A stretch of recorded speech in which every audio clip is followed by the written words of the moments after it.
Donc on est arrivé donc, à cette rencontre de le roi Hiskiyahu avec le prophète Yeshayahu, comme on l'avait dit la dernière fois.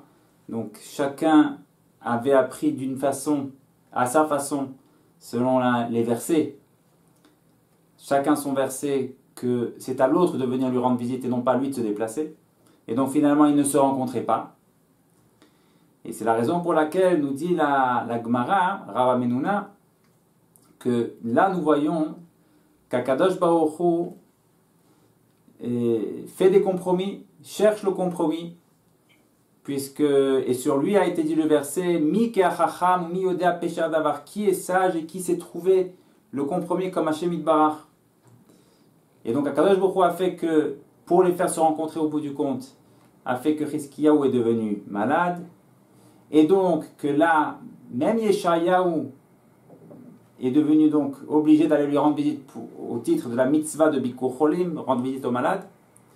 Et donc finalement, tout en respectant le verset que l'un a trouvé, son interprétation, le verset que l'autre et l'avis de l'autre, tout en gardant les deux avis, pour autant, Akadosh Baruch Hu est arrivé à faire que selon les deux avis, dans ce cas-là, eh bien, ils acceptent et ils comprennent qu'il faille que l'un rende visite à l'autre. Bon.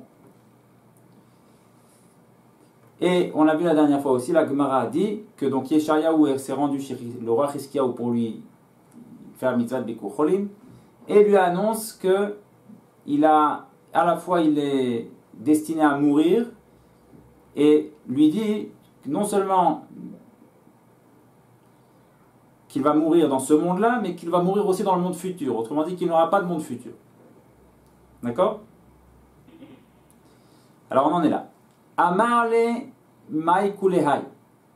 Donc Hiskiyahu répond au prophète Yeshaya lorsqu'il entend cette prophétie du prophète Yeshaya disant qu'il est destiné à mourir maintenant de cette maladie, mais aussi à ne pas avoir le mérite de se lever lors de la résurrection des morts.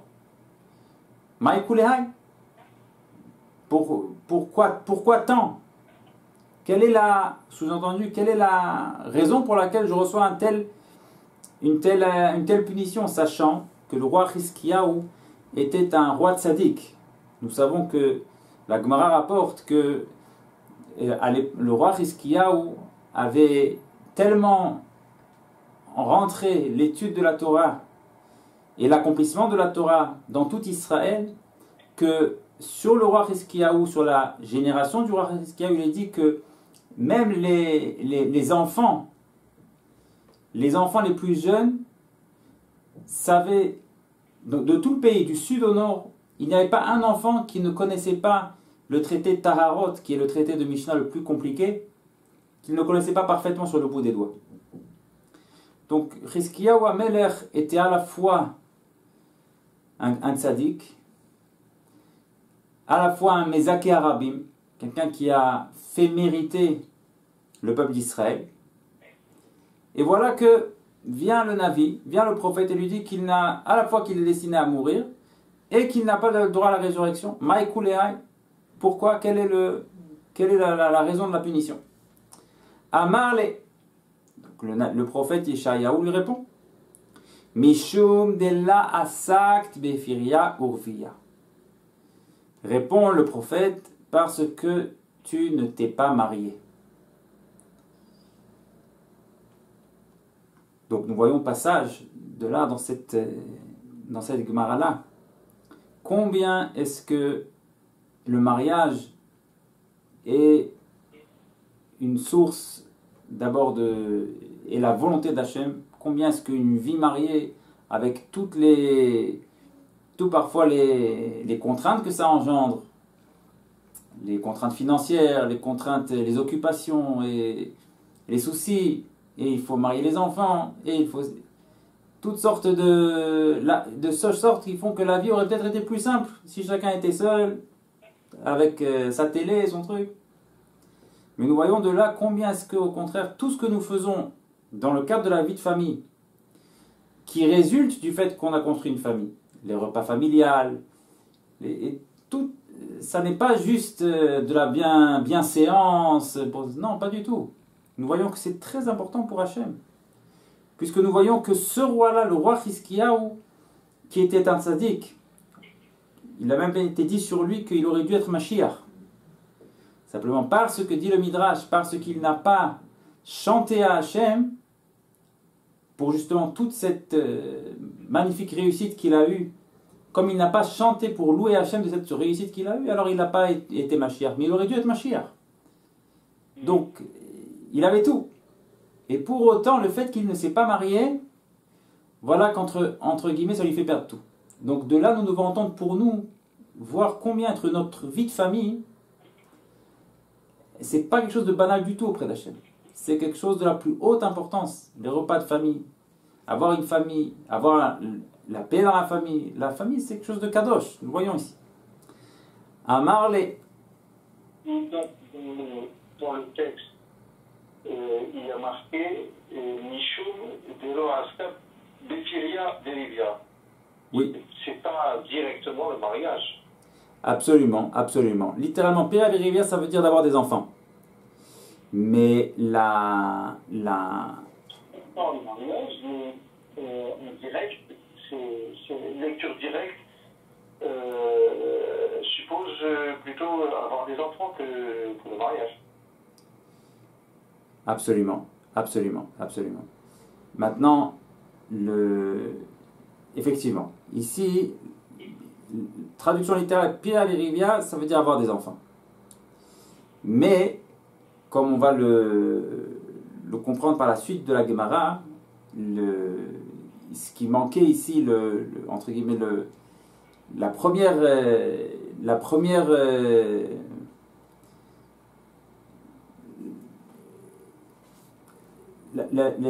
si tu veux, l'essentiel de la façon d'accomplir la mitzvah de Pira Derivia, c'est de se marier. Parce qu'au bout du compte, s'il y a des enfants ou pas, ça c'est pas vraiment entre tes mains. Maintenant, quelqu'un s'est marié, il n'a pas d'enfant. Qu'est-ce qu'il va faire? Donc, l'essentiel de l'accomplissement de la mitzvah de Pira Derivia, c'est-à-dire la part que nous on a à faire de cela, c'est de se marier. D'accord? Donc, c'est la raison pour laquelle ici, je le dis parce que les commentateurs aussi mettent l'accent sur le fait de se marier. C'est qu'au bout du compte, c'est vrai. Le fait de se marier, c'est entre nos mains. Par contre, le fait d'avoir des enfants, ce n'est pas entre nos mains. Voilà. Ça veut dire quelqu'un qui s'est marié, maintenant il n'a pas d'enfant. On va pas le punir parce qu'il n'a pas eu d'enfant. Qu'est-ce qu'il va faire? Donc la mitzvah, c'est ce qui est demandé de nous, c'est de faire construire une famille. Après, Amarle, donc Hiskiyahu répond donc au prophète Yeshayahu, qui donc vient de lui annoncer que cette terrible punition de devoir mourir et à la fois ne pas mériter la résurrection des morts provient du fait qu'il ne s'est pas marié, qu'il n'a pas été, donc il ne s'est pas préoccupé, fait ce qu'il pouvait faire pour avoir des enfants. Donc lui répond Hiskiyahu, Mishum de Chazayli beruach hakodesh de navke minai bnin de lo ma'alu.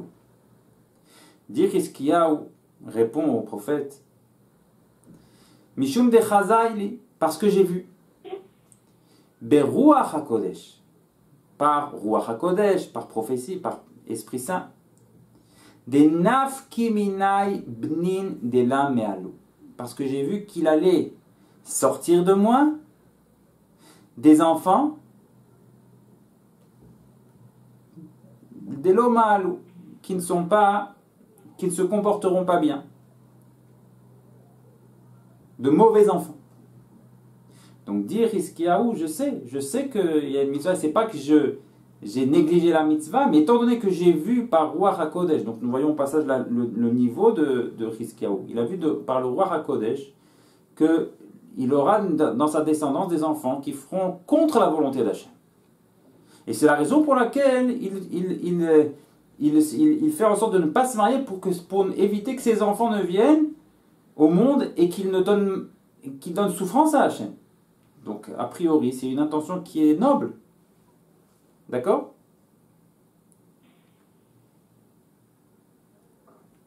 Amar, pour autant, lui répond le prophète Yeshaya. Bahade kafshe de rachamana lamalach. Il lui répond ici, le prophète Yeshaya, une réponse qui est aussi une base pour chacun de nous dans la Avodat Hashem. Il lui dit, Bahade kafshe de rachamana. Dans les secrets d'Akadosh Baruch Hu, lamalach. Pourquoi tu rentres tes yeux? Autrement dit, continue d'ailleurs le prophète, ce qu'on t'a ordonné de faire, tu dois le faire. Est-ce qu'il semblera à Kadosh Baruch Hu de faire? La Haved, il le fera. Autrement dit, le prophète Yeshaya répond au roi Chizkiya, quoi que tu aies vu dans ton roi HaKodesh, ça ne te permet pas de quitter l'innocence qu'on doit avoir dans l'accomplissement de la volonté d'Hachem. Hachem a écrit dans la Torah, se marier, tu dois te marier. Ah, mais je vois que si, je vois que ça, c'est pas ton problème. Toi, tu dois faire ce qui est écrit. D'accord? Donc, nous voyons ici, derrière cette réponse du prophète Yeshaya, que l'accusation essentielle, si tu veux, qu'il y a à l'encontre du roi Chizkiya, c'est pas qu'il a eu une mauvaise intention. C'est pas qu'il a pas eu, il s'est pas marié parce qu'il voulait, par paresse ou par... Non, non, non. Il avait une bonne intention. L'accusation ici qui est portée contre le roi Chizkiya, c'est un manque d'innocence avec Hachem. Un juif, ce qui est écrit, c'est ce que je dois faire. Ah, mais ça va engendrer ici, ça va engendrer... C'est pas ton problème. Ça, c'est le problème d'Hachem. Ne rentre pas dans le problème d'Hachem. C'est son problème à lui. Ton problème à toi, c'est comment est-ce que je fais la volonté d'Hachem du mieux possible. C'est écrit de me marier. Il y a une mitzvah, je le fais. D'accord? En fait, là, il a utilisé, on va dire, les capacités que lui a donné Hachem d'être prophète pour des raisons, on va dire, personnelles. Et ayant vu ce qu'il a vu, il a modifié son comportement, donc par rapport au mariage, dans ce monde-ci. Pour moi, je considère ça comme étant une vraie faute, parce qu'en fait, s'il n'avait pas eu la possibilité d'être prophète, il aurait normalement accompli la volonté d'Hachem. Or, il a été en fait à l'encontre de la volonté d'Hachem, du fait qu'Hachem lui a donné des pouvoirs de prophétie. Bon, c'est encore plus grave que quelqu'un qui dit moi je ne veux pas avoir des enfants parce que je sais qu'ils vont mal se comporter. La faute ici, elle est plus fine quand même. Parce que la raison pour laquelle finalement il ne s'est pas marié, c'est pour l'honneur d'Hachem. C'est pas pour une raison personnelle. C'est pour l'honneur d'Hachem. Il a vu qu'il aurait des enfants et qu'il aurait une descendance, si tu veux, qui donnera souffrance à Hachem. C'est pour l'honneur d'Hachem qu'il a pris sur lui de ne pas se marier. C'est pas pour un bénéfice personnel. Donc la faute ici elle est plus fine quand même. C'est que lui dit le prophète Yeshaya, même si ton intention elle était pour l'honneur d'Hachem, mais moi je viens t'apprendre que l'honneur d'Hachem le plus grand, c'est de faire ce qu'il te dit. Un point, c'est tout. Mais l'erreur était fine, parce que lui a vu, et la chose s'est effectivement concrétisée, puisque le petit-fils de Chizkiyahu, c'était le roi Ménaché, qui a rempli la terre d'Israël d'idolâtrie. Il l'a rempli complètement. C'était un meurtrier. Le Midrash rapporte qu'il a rempli la terre d'Israël de sang. Donc c'était vraiment un un brigand de 3e division. Il s'agit vraiment, la Mishnah rapporte qu'il n'a pas, il y a un avis qui dit qu'il n'a pas de place au monde futur. Ce Ménaché, c'était son petit-fils. Donc lui a vu tout ça, il a vu tout le sang qui allait couler. Il a vu tout le peuple d'Israël qui aujourd'hui, qui le voit aujourd'hui en train, comme on l'a dit, des enfants depuis l'âge de 6 ans connaissent tout le Seder de Taharot sur le bout des doigts. Il les voit dans 2 générations se prosterner devant des Avodah Zarah. Il dit, moi je vais amener un tel enfant pour donner une telle douleur à Hachem, je ne veux pas. Donc il y avait ici une intention pure, il y avait ici, d'accord, il y a un vrai souci de l'honneur d'Hachem. Mais pour autant, lui dit le prophète Yeshaya, quelle que soit la justesse du raisonnement, aucun raisonnement ne peut te faire aller contre ce que maintenant Hachem te demande de faire. Au bout du compte, la Torah elle est écrite pour toi aussi, et la Torah te dit aussi d'avoir des enfants, de te marier. Tu as cette mitzvah, tu dois la faire. C'est ce qu'Hachem veut. Ah, mais les conséquences vont être comme ça, c'est pas ton problème. Fais ce que tu peux de ton côté. Prie, mais ça ne te rend pas quitte de faire ce que tu dois faire. C'est clair?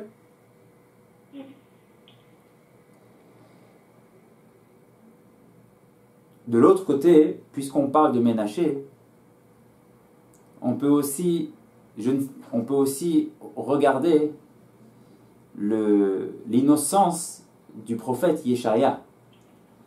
Parce que je ne sais pas si le prophète Yeshaya, lui, a vu aussi tout ce qu'allait faire le Ménaché. Le Ménaché qui était donc un roi rachat. D'accord? Mais, entre autres, parmi les choses, parmi les crimes que Ménaché a commis, eh bien, il y en a un, c'est que c'est lui-même qui a tué son propre grand-père, Yeshaya, le prophète Yeshaya. Le prophète Yeshaya, comme nous allons le voir maintenant, peut-être nous allons le dire bientôt, en tout cas, il est devenu finalement le grand-père de ce Ménaché. Et ce Ménaché, ce petit-fils donc que Chizkiyahu ne veut pas faire venir au monde, a assassiné son grand-père, pour dire jusqu'où on est, qui est le prophète Yeshaya dont nous parlons maintenant. Mais nous voyons, je ne sais pas si le prophète Yeshaya a vu ça aussi par prophétie, mais on voit ici l'innocence que le prophète Yeshaya veut nous fait passer, c'est que même si maintenant il s'avère que je vois que c'est lui qui va me faire quitter ce monde, pour autant ça ne change pas. Si je dois faire la mitzvah maintenant, je fais la mitzvah, c'est tout. C'est clair? Amarle, donc Chizkiyahu, comme tzaddik, qui veut vraiment faire la volonté d'Hachem, eh bien il a accepté la remontrance, il l'a reçu. Amar le Chizkiyahu le Yeshayahu, a dit Chizkiyahu donc au prophète Yeshaya, Hashta, maintenant, Havli bratar, donc donne-moi ta fille, que je me marie avec ta fille. Efshar te garma sruta didi vedidar, peut-être que par cela, ton mérite et le mien vont s'associer et vont changer ce que j'ai vu par Ruach HaKodesh. Venafki minai bnin demalu, et sortiront de nous finalement de bons enfants, des enfants qui feront le bien devant Hachem. D'accord?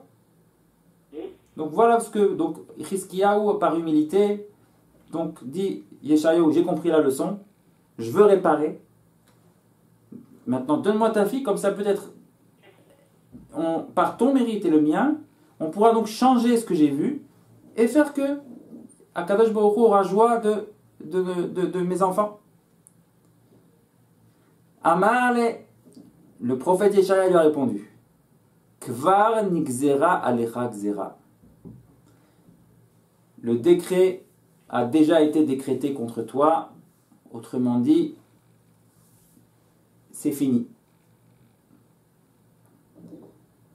Amarle, le roi Chizkiyahu a répondu à Yeshayahu, Ben Amoz, fils de Amoz,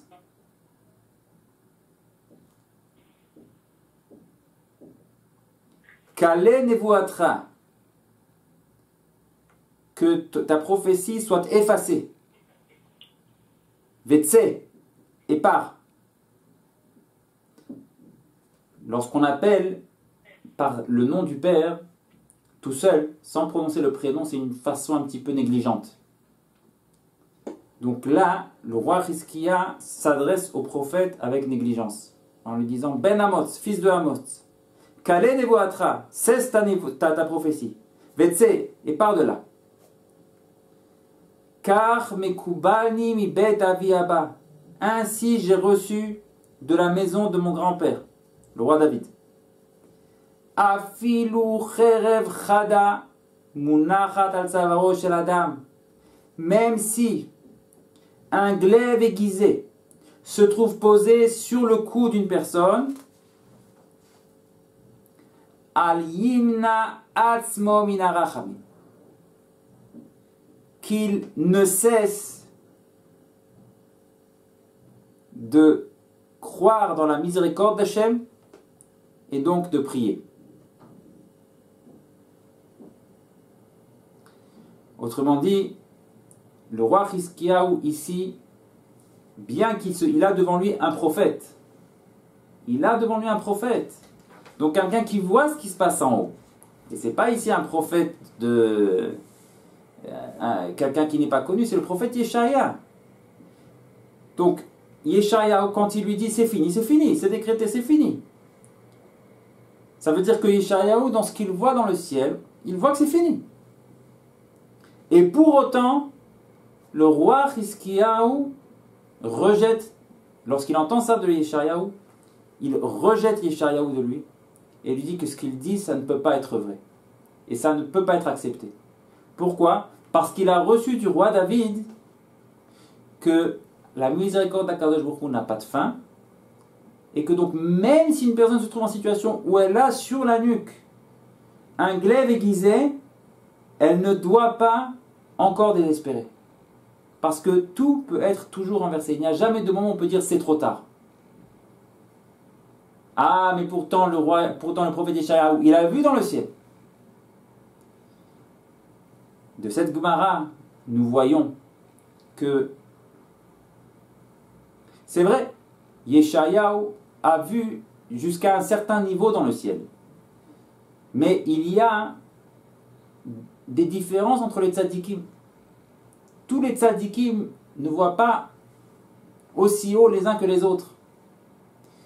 Et Hizkiyahu donc répond au prophète Yeshaya, il n'est pas en train de lui dire qu'il est menteur. Parce qu'il sait très bien que le prophète Yeshaya, ce qu'il dit, il le voit. Mais la réponse que lui donne Hizkiyahu, c'est que moi, j'ai mon grand-père qui était le roi David, qui était plus grand que toi. Et il a vu plus haut que toi. Et lui, il a vu, là où il a vu, plus haut que toi, que même quand, à ton niveau, ça paraît fermé, eh bien, c'est jamais fermé. Et c'est la raison pour laquelle il rejette le prophète Yeshaya. Et il apporte une preuve à cela. Itmar Nami. La Gemara dit, Rabbi Yochanan ve Rabbi Elazar de Amre Tarvayu.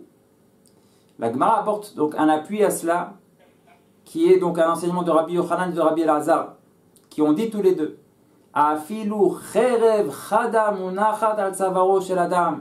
Même si une personne se trouve en situation où le glaive est déjà sur sa nuque, glaive aiguisé, cherev chada munachat al tzavaro shel adam, al imna atzmo min ha'achamim, qu'il ne cesse de croire en la miséricorde d'Hachem, d'avoir confiance en la miséricorde d'Hachem. Shenemar enikteleni lo ayachel, comme il dit dans Iyov, que même s'ils viennent me tuer, lo ayachel, je continue d'espérer en Hachem.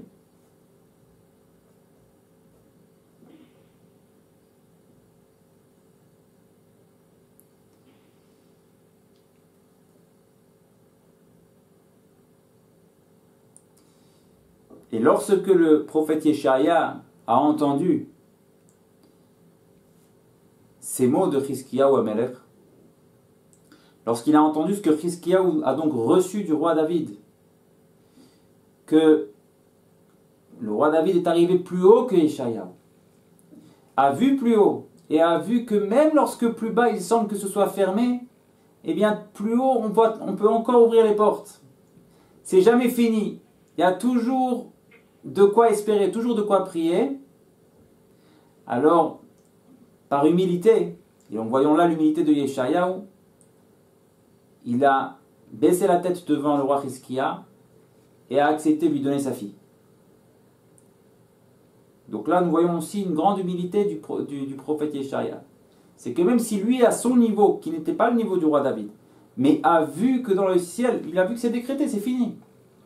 Mais après que le roi Hizkiya lui a rapporté ce qu'a dit le roi David, que jamais le désespoir n'existe pas. On peut toujours, même jusqu'à la dernière seconde, encore espérer, encore prier, encore demander. Et on doit espérer dans la miséricorde d'Hachem. Mais il a accepté. Il s'est baissé à la chose. Et il a finalement donné sa fille au roi Hizkiya.